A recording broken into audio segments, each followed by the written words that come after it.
Guess we're ready to get going here. I am Sean Michael Morris. I'm the digital community organizer for Adjunct Action Network.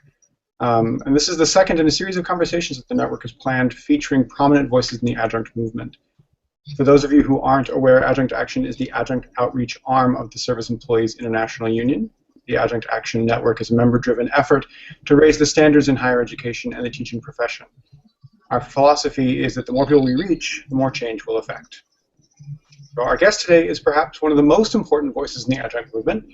Maria Maisto leads the faculty majority, an organization established to give a national voice to adjunct faculty. Welcome, Maria. It's good to see you. Good to see you too. Thanks for having me. Yeah. Would you like to take a moment to introduce your guest? I would. I am really thrilled that April Freely is able to join me. Oh, of course, the dog starts barking right now. That April Freely is able to join us. April is the co-chair of the Ohio Part-Time Faculty Association, and she is also on our board. She's an adjunct in English here in Ohio and has also worked in California and has a background also in community organizing. And she just got a very prestigious poetry fellowship that's going to begin in October over at the Provincetown Fine Arts Work Center. So we are very proud of her and really thrilled to be working with her. That's fantastic. Well, congratulations, April. That's really nice. It's good to see you. Thanks so much. Thanks for having me. So we've had a lot of questions submitted by our viewers, probably more than we can get through today. But if you wouldn't mind, if you could just start a little by telling us about the new faculty majority, that'd be great. Sure. So NFM was formed in 2009 by a bunch of activists across the country. We didn't know each other, or very few of us knew each other. We met online on the adjunct listserv that was started by the Coalition on Contingent Academic Labor. And COCAL had always been sort of a loose coalition of unions and other organizations and activists, and there had been a lot of discussion of setting up a formal organization. And so Peter Brown, a tenured faculty member at SUNY New Paltz, put out a call to ask if people would be interested. A bunch of us responded, and we formed an organizing committee, and we went through the very arduous process of getting 501c3 IRS determination. We are actually two affiliated organizations, a 501c6 and a 501c3, and our sole purpose is to advocate for the transformation of contingent faculty working conditions and to improve the quality of higher education by doing that. So we've been around since 2009, and that's our story. Oh, that's fantastic. That's good. And then, do you want to tell us a little bit about what's going on in Ohio? Yeah, I'm gonna. One of our objectives is to help contingent faculty organize across the country, and we decided that since a couple of us were right here in Ohio, that we should try and help contingent faculty here in Ohio to organize. And we were fortunate enough to have April and her colleague David Wilder come forward to take charge of the organizing committee. And so we formed Ohio Part-Time Faculty Association in the beginning of 2013. It's been around for about a year. Has been involved in a lot of advocacy work, media work, building coalitions with other groups here in Ohio. April, do you want to say a little more? Well, I think that that's pretty much our goal, is to encourage organizing at campus by campus here in Ohio, and it's going pretty well so far. Cool. That's fantastic. So are you guys hearing an echo? Yeah, I was hearing an echo. Yeah. Okay. So the only person I'm not hearing an echo from is April. Would you mind trying to turn off your mic and turn off the mic and the echo? Who's mine? Say again, please. Here, hold on. Okay. So I've muted April. Okay. That helps with the echo. Okay, right now that's helpful with the echo. So when we have a question directly for you, April, we'll go ahead and ask you, and I'll unmute you. I apologize for that, but sometimes that happens with this technology. You get this echo, and it's usually someone's computer involved. So, so I will make sure to unmute you. as soon as we have some more questions. Okay, I apologize. Okay, so actually one of the first questions that we had, we sort of had questions that came in like a group, different groups of questions, and I think one of the most important ones is, and I would actually love to hear April's thoughts on this, is sort of the importance of speaking out and how difficult it can be for adjuncts to step forward and speak out because of pressures from their administration or really just because of their precarity in the job. Yeah, well, we get that question all the time. We talk about it a lot. And, you know, in many ways it's a very individual kind of issue.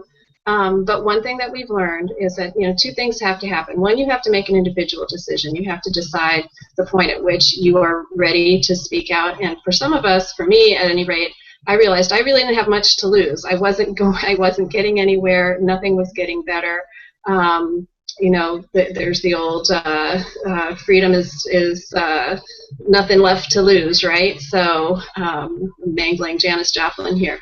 But then the other thing is that when you work with other people, there's that strength and solidarity and protection that you get from organizing. And for me, that came locally in my department with other adjuncts, and then it branched out to this national group. So, you know, we're so isolated all the time, it's easy to think that nothing is ever going to get better. But once you start talking to other people, you realize how important it is to work together, and that, you know, sort of lone wolf kind of actions are rarely very successful. The best chance at success is working together. And April has a background in community organizing, and I'm sure she's seen this in other contexts too. Okay, hold on one sec. And we'll unmute you. Hold on. How do I unmute you? Can you unmute yourself, April? Sorry, it seems like I Did I do it? Yes. Yes. All right. Yeah, I think that everything Maria said is pretty key. It does start with an individual decision. I think that having nothing to lose and having a sense of sort of the historical stake that this is really about the future of higher ed, and that it takes people who are willing to risk what's on the table, and it's not very much. For me, it was really an easy decision because I do have an organizing background, and my family has a sort of history of engagement. My family's from Birmingham, Alabama, so these are folks who have been doing marches. Fourth Street Baptist Church was our home church, so I think that having a sense that this is not new, that the problems that we're facing are not novel, that this is something that does need to be tackled by individuals, and then also having adjuncts who are willing to step forward does give a sense of, you know, courage to folks who may be a little bit unsure about how upfront they want to be about fighting. Cool. Sorry, I'm gonna echo every time. I really apologize. For that. So, and then Maria, I actually muted you, so you can unmute yourself now. I wanted to talk a little bit about there were a lot of questions about sort of forming alliances with tenure track or administration or other sort of full-time people who aren't in the same contingent position as adjuncts. If you can address that a little bit and talk about sort of the benefits of that, how that can be done, the best ways to. Well, I think, and I think April would agree with me on this, one of the first things you have to do is you have to sort of reach out as a human being. When you can establish those connections with these folks, again, the isolation is what has really done us in for so long. When you can establish connections as colleagues, as friends, that's the first step to creating some of that solidarity. Some of the work we can't do ourselves. I mean, the tenured faculty have to realize that this situation has profound implications for their own work, for the profession as a whole, and so they have to take responsibility, and a great many people do that. Seth Kahn is one of my favorite tenured allies over at West Chester University in Pennsylvania. There was that great piece that was in the Chronicle Vitae the other day. So, but again, the more we communicate, the more we begin to work together and realize that we have shared common interests, and that really the only way forward is working together. That's the only way, I think, that we're going to make some progress. And I think more and more people are recognizing that. And administrators, too, I think you can say the same thing. I mean, the ones who care about the quality of education, and the vast majority of them do, I think, but have in many ways sort of lost their way.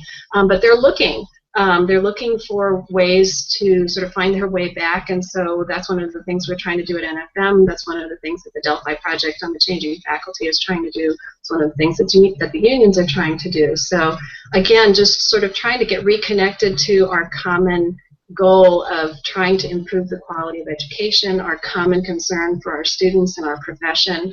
You just have to build those relationships, and sometimes it's, it's a little bit at a time. You have to try and block out all of the horrible incidents that happen, the bad interactions with tenured faculty, and try to remember that there are as many, and hopefully more, allies out there as there are people who wish us ill. So I also heard from some people who there is a faculty organization, there's a faculty union or an organization on campus, and it's sort of dominated by full-time faculty. In a situation like that, where adjuncts don't feel like their voice is being heard, even in a venue where they're included, like what sorts of actions can they take? Yeah, that's a really good question. And April and I both have the experience of being the contingent faculty representatives on the faculty senate, right, April? That's what you were also, right? And that can be tricky. So you have to organize within these kinds of organizations, faculty senates, unions as well. We're seeing that now across the country within organizations. AFT just started a contingent faculty caucus. NEA has had a contingent faculty caucus for several years. AFT has AAUP has a contingent faculty committee. In the MLA, we're starting this slate to run more contingent faculty and contingent faculty friendly folks for the executive council. So really the only solution is to organize. You can change individual minds, but if you want to change things structurally, you have to organize. Okay, cool, awesome. April, if you want to add anything, do you have anything you want to add to that? Sure. I think that one thing that's really important is getting the narrative of what it's like to be an adjunct on your campus, getting that narrative in front of your colleagues, the people who you're seeking to form coalition with, because a lot of people don't necessarily know what your working conditions are like or what the effects are on students in the classroom. So making sure that if there are opportunities to use your platform to clarify what's going on with your adjuncts in your community, that's really helpful.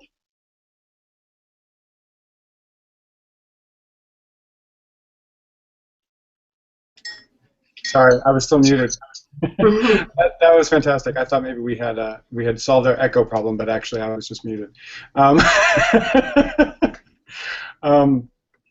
Cool.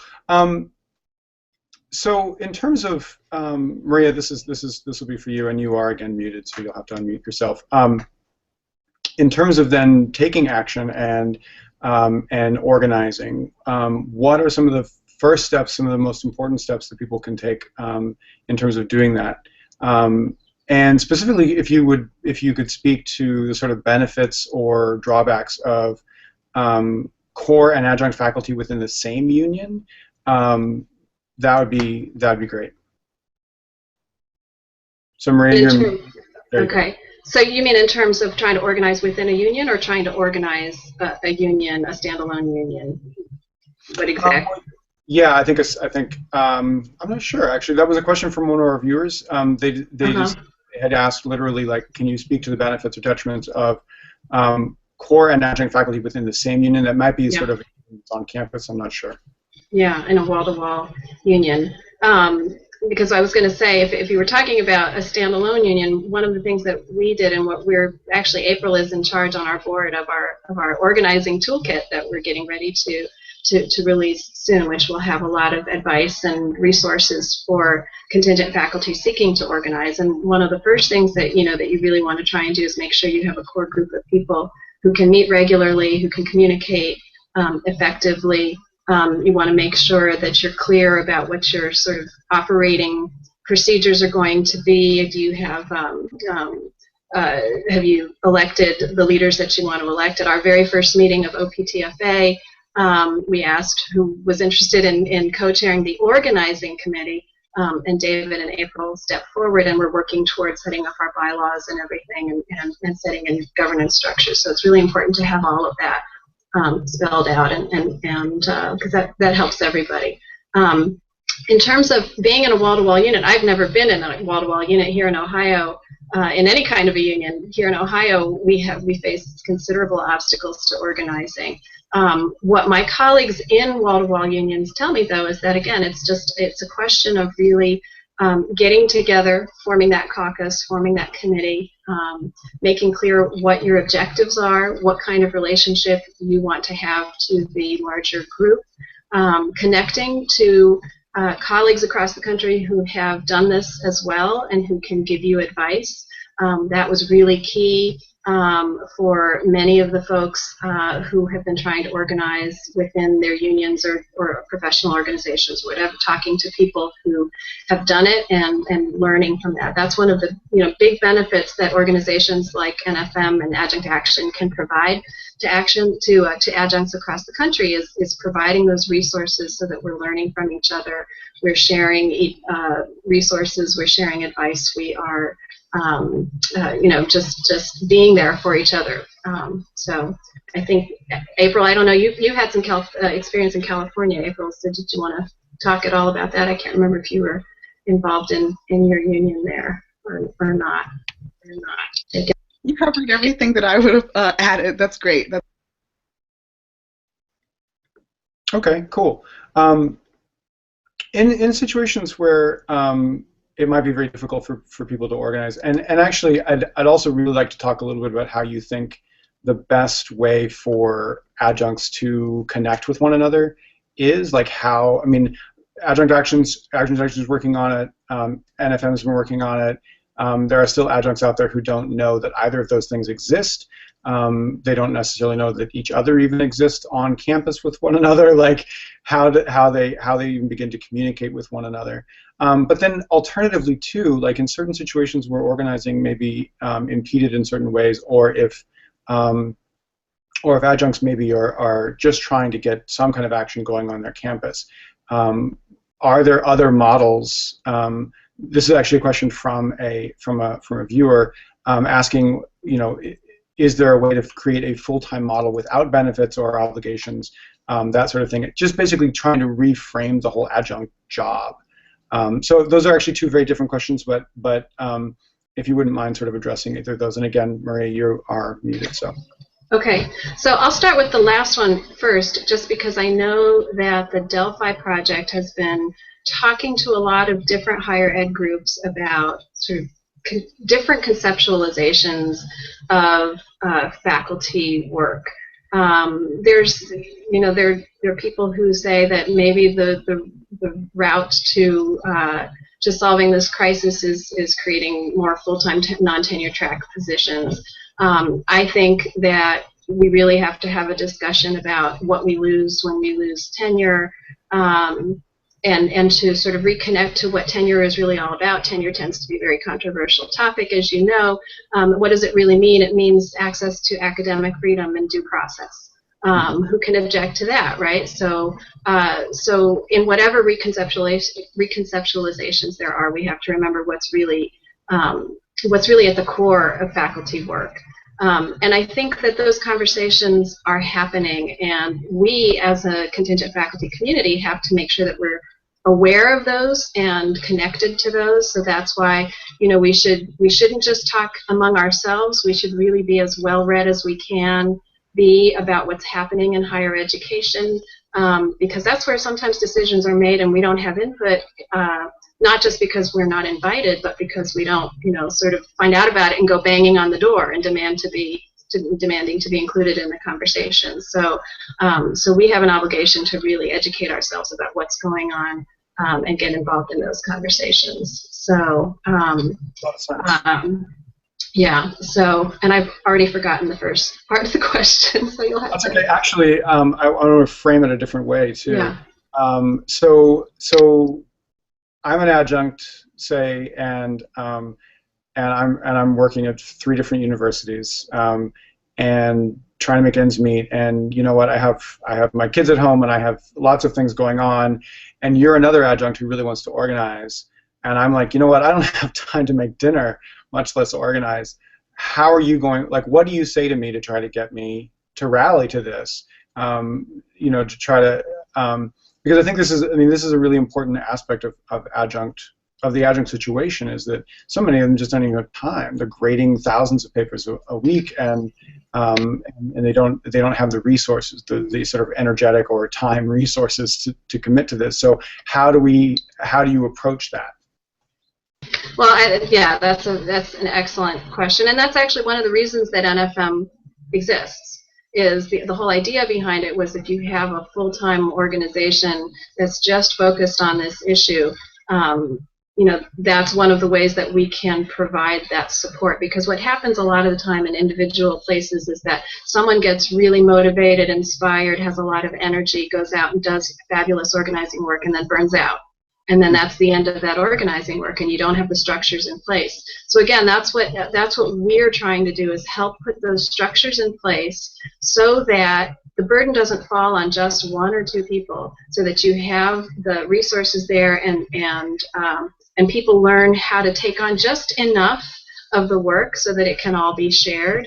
Many hands make light work, right?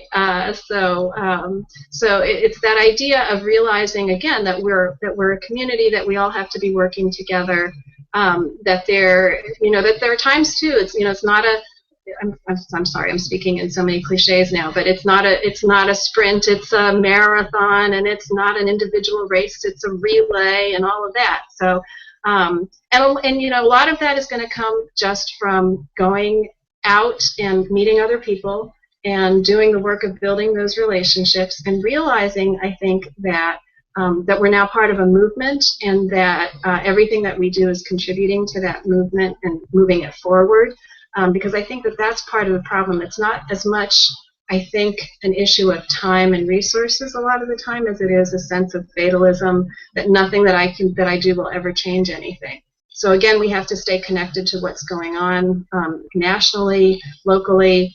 We have to support each other. We have to realize that we've already made huge strides in the last few years.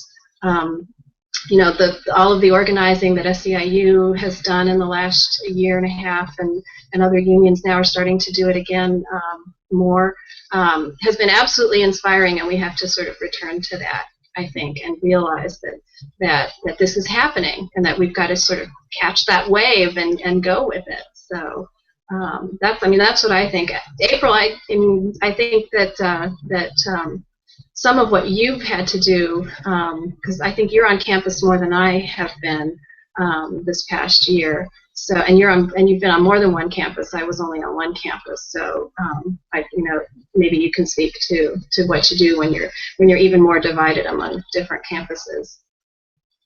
And I'll mute myself. Well, I think that one thing to remember is to keep asking. So if you find some adjuncts who may be interested in organizing, but their lives are really hectic at the moment, make sure that, of course, we know our organizing skills. Ask for small asks, right? So can you make a flyer? Can you, fill some mailboxes? Something that's really small. And then if people are overwhelmed, ask again later. So just that sort of persistence that this is going to be, people are dealing with a lot on their plates, and we know this. So just keeping that in mind and not being too discouraged. It really does help to know that there are other people also working at 15 campuses and driving 500 miles who are also out there trying to get some organizing done, for sure. And I was just going to add too, when you're one of the people who's doing that organizing, is to keep in mind that people are at different stages of their activism. To be patient with people, not to lecture people if they don't do it right or if they don't do enough or whatever. Again, it's creating a sense of community in many ways, and all of the rules that apply in any kind of community building situation really apply here. Great, that's awesome. So this is I'm sure you'd both agree, this is a long journey. This is something we'll be doing for a while, but I wonder if you could talk to any of the sort of immediate benefits of connecting with one another, and not necessarily like organizing in terms of the union side of it, but connecting and organizing community and that kind of like what are some of the benefits of doing that? Like, what would motivate me to do that, knowing that it could be a long time before I get the same pay or the same stability that someone who's tenured does. What are some of the benefits that would motivate me? There I am. I'm unmuted now. I think, again, in some ways this is a very individual question. For me, one of the things that motivates me is the fact that I have 3 kids. So I know that even if I never get the benefit of improved working conditions for when I'm teaching, I am desperate to make sure that my kids will have professors who are treated with respect and dignity, because I know that it has such a huge impact on their learning. I also do it because I believe that this is really part of the bigger picture in terms of the general economic climate in this country. And so anything that I do, even if I don't benefit directly from it, I feel is part of that bigger movement, part of that fight back against the massive inequality that we have in this country now. And so connecting with other workers who are leading this fight is really important. So I think sometimes we have to sort of reframe and rethink how we view success.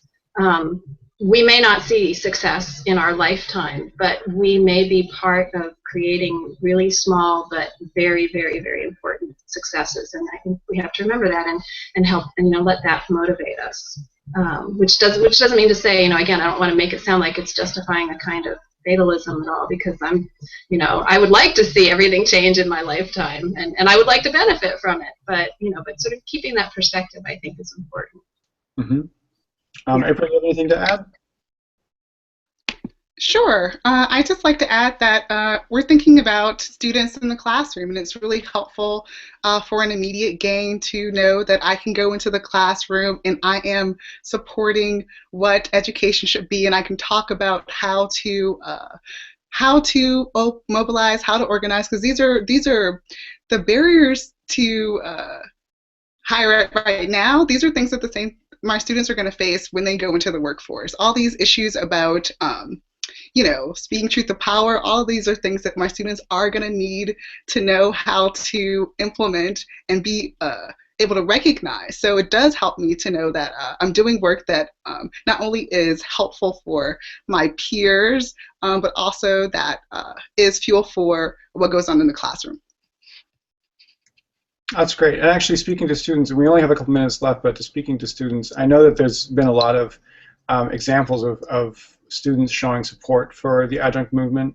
Are you seeing that happen more widely across the country? Students being aware of what's going on?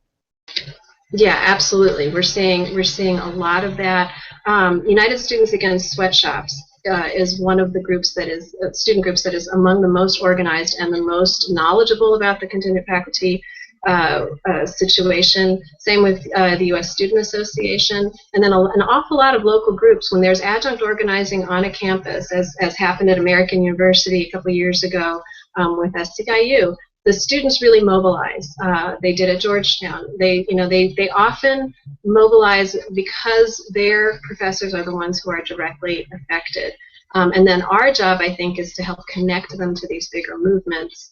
Not just of adjunct faculty, but of worker movements as a whole.